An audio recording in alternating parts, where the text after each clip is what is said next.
In the last 2.5 years, IRE has talked to more than 60 journalists and produced more than 17 hours of podcasts for you. We love making this show because it highlights everything that IRE stands for. At news outlets big and small, we see reporters of all ages, backgrounds, and skill levels holding people accountable. Here's a look back at some of our favorite stories, moments, and interviews.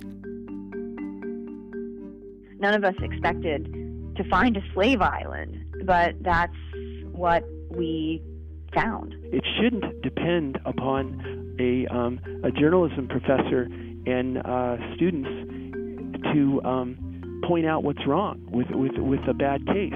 It was interesting. It was the first time I'd ever gotten the cops called on me for a reporting trip. If I go out and find, provable facts and put them in a story, I can have an impact, and I can get people to change policies, and I can change people's lives. And it was really a eureka moment for me. Wonders of the modern age, man. Even peasants have their cell phones, right? And sometimes they keep them charged. It was very much bigger than, hey, here's just a bunch of schools in the books that were either never completed, never finished, or don't function. It became what I found out to be what we call outright lies.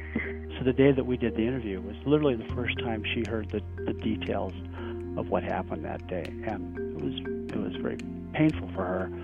It was painful for all of us. It was the hardest interview I think I've ever done in my whole life. The scale of it surprises me. The absolute brazenness of this scheme, even by Chicago standards, is just it is surprising. It's complicated. I mean, when I'm in there and struggling with these things and the ways I'm seeing myself change, I'm also aware the whole time that I'm just getting really good stuff, and that I have a really good story on my hands, a story that I knew while I was there was going to be, one of the things that when I'm on my deathbed I'll look back on and will be one of the best stories I probably ever did.